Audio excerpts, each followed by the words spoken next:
In the fall of 2013, the NALCS had a roster change that would affect the face of the LCS and League of Legends forever. Bjergsen, 17 years old at the time, moved to America to replace TSM's renowned mid laner Reginald. TSM has always been an organization focused on winning, but they had no idea what this rookie was capable of. Bjergsen wasn't an amazing star over in the EU LCS that was looking for a bigger paycheck in the States. He was just a kid that ranked high in EUS Challenger that had very little experience competitively. He was coming in with no reputation and the biggest of shoes to fill. But what people didn't realize at the time was that this 17-year-old rookie set the precedent for his entire career during his first competitive match subbing in for the Copenhagen Wolves. Virtually throws to the side. Freddy gets a Lulu ultimate down on him as the Lulu ultimate wasn't used earlier on. Bjergsen is going to kill Virtual though. Freddy going low. Yeah, Godbro is still somehow alive in this one as he flings Freddy away again. Can we see a Quadra kill? Can he get the pentakill here? Bjergsen chasing down. Oh, he's missing just about, but then pentakill coming in for Bjergsen. Now, in 2020, after TSM has just won the Season 10 Summer Split, Bjergsen has 4 MVPs and 6 LCS titles, and is in my opinion the most dominant LCS player of all time. I do love Doublelift as both a player and a personality, and recognize that he does have more titles, but when it comes to dominance and importance, I would put Bjergsen at the top of that list. He has had a long and decorated career, but I think this season he has proven to himself and to others that he truly is the best. Before the summer split, TSM was shaking off another poor performance. They got rid of another jungler and made a daring move to sign Bjerg's ex-teammate Doublelift back to the roster. This was a big move that had the whole industry talking. A lot of it was noise, but something that stuck out to me was a statement about how this 2017 super team was stuck in the past and that they wouldn't find success that they were desperately looking for. TSM has long been ridiculed by their international performances, and although I recognize these downfalls, I am posting another video soon to talk about TSM's greater chance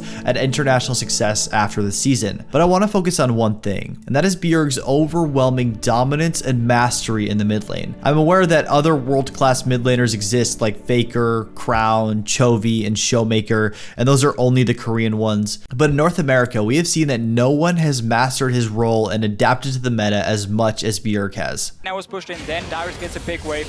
Before it was down to some that he got the wave and That was not a good decision. Bjergsen failed to kill. He missed the Empress of Adam. There's a kill for Bjergsen. When you think of Bjergsen, what champions do you think of? Do you think of LeBlanc, Zed, maybe even Syndra, the champion he has a 70% win rate on over his entire competitive career? Oh, and the champion he got his first pentakill on? Well, during the Season 10 Summer Split Finals that just ended with a TSM Game 5 victory over FlyQuest, he has played champions like Twisted Fate and Zillion that aren't focused on winning lane and carrying with damage, but are more focused on playmaking and working cohesively as a 5-man unit to apply as much pressure on the map as possible.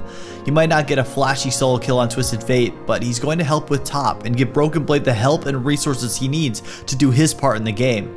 He's going to make sure that he is the focus of jungle pressure and skirmishes so that Doublelift can be on his way to 400 CS and be the late game carry they need at 40 minutes. And I have to say, I always knew Zillion was one of his signature pocket picks, but I have never seen it so fully utilized and so strategic in some of TSM's most urgent moments in these playoffs. When I thought they needed Bjerg on LeBlanc or Azir or even Corki the most, they put him on Zillion. They put their most skilled and mechanically gifted player on a support champion. Not an assassin, not a high DPS mage, but a support. And they found that giving their most skilled and dominant player a champion whose specialty it is to help and boost the champions around him, he carried the youngest player in the league, Spica, and helped Broken Blade, who doesn't have any titles or any major accolades, get his first LCS title while he was playing champions like Camille and Jax. A player with as much prestige and pedigree as Bjergsen rarely puts down the potential of damage and carry to simply support his team and make plays that make the other guys look like top tier players,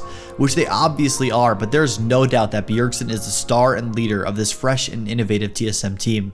Mid shoved in, that's going to crash into the turret, but Bjergsen gets the turret kill. So now we begin again on the Dragon Dance.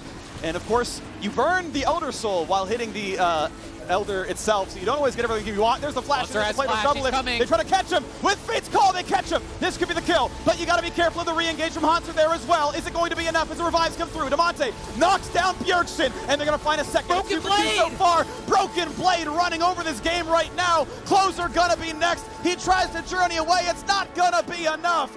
Dragon Soul beat dead. TSM with the fight they're going I just showed you the play that probably saved TSM's title hopes. After struggling to beat Golden Guardians over and over and over again, there was a final team fight in Game 5 of the series. Doublelift was on Ashe and had multiple champions on top of him.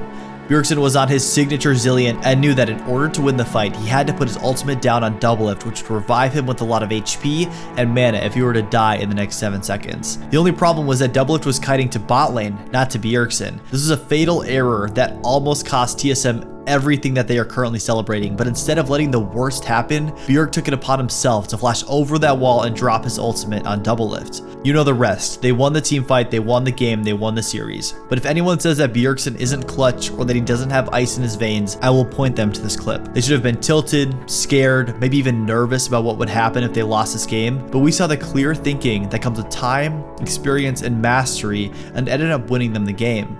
Sure, Doublelift did all the damage, but without Bjergsen, their nexus would have blown up and there would have been more tweets and Reddit posts about how TSM and mainly Bjergsen are washed up, old, not clutch, and too passive. They should just quit before embarrassing themselves even more. But that isn't true. TSM has more in the tank than anyone expected, and I think that they are just starting to heat up. Let's go! Let's go!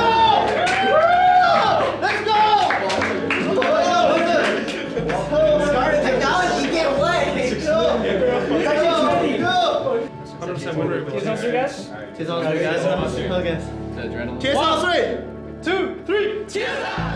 I've been watching TSM very closely this season to see if there was any of that 2016-2017 spark still in them, and I watched them with disappointed eyes. I watched Spica blindly invade and die. I saw their bot lane not winning in a convincing fashion like I was expecting, and I felt like they were what I feared most. A generic, middle-of-the-pack NA team with no potential to impact the world stage. And this feeling was confirmed for most of the season and early in the playoffs when they were swept by the 5th seed Golden Guardians. And I have to say, this new playoff format saved the career and future Worlds run for Bjergsen and the rest of TSM. Somehow, the team that lost 5 straight games to GGS was able to beat them in a reverse sweep, beat C9 handedly, and come out clutch in a series against Team Liquid and FlyQuest. Although many people will criticize TSM for this, saying that they are lucky for this formatting change, and although this is true, if this change didn't take place, they wouldn't be standing as the champions.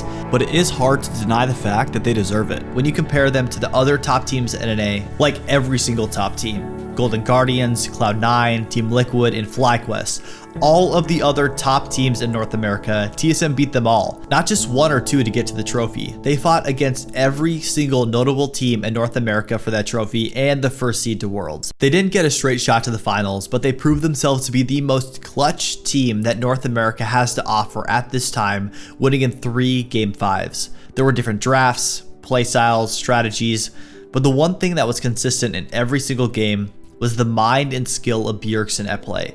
I don't have time to go back and look at every game, and I admit I could be submitting to hindsight bias, but Bjergsen showed to truly be the rock of this team and solidify himself as the best mid laner in NA. How this particular championship feels as opposed to your previous LCS championships, where does it rank? Would be up there with my first, just because I had my first and I had a lot of championship wins in a row. It's been a little dry in the trophy room the last few years, so this is my comeback win, which feels really good. It's crazy to think that Bjergsen is 24. When 6 years ago, I remember watching him play in the LCS during my first year of picking up the game. The entire time I've been grinding this game and learning everything I can, he's been at the top, and for a lot of it, has stayed there. He has received countless criticism, both deserved and also undeserved, and has become a better man, player, and teammate because of it. Most of my time on the Rift has been in the mid lane, copying everything that he does. I used to watch his replays and copy everything down to the minute positioning and back timings that he took. I was so enamored by his absolute dominance and competitive play that I wanted to learn everything that he did to achieve it. There was an old picture that I saw years ago that I'm hitting myself now for not screenshotting. It was a Bjergsen by himself, late at night, grinding away on his computer. There weren't any other teammates in the scrim room except him, sitting there learning, studying, honing his craft. And yes, this picture could have been set up or staged, but I want to believe it wasn't, because while the rest of his team and most of the other players in the league were hanging out and watching anime, he was putting in the blood, sweat, and tears that it takes to be great. League of Legends is an ever-evolving game, and it takes a special person to master its many different gameplay elements and routinely turn up as a champion. And that was what Bjergsen has done, and what he has proven during the season, and I'm greatly looking forward to him and the rest of TSM taking on the other best teams in the world as they look to hoist the world's trophy in October.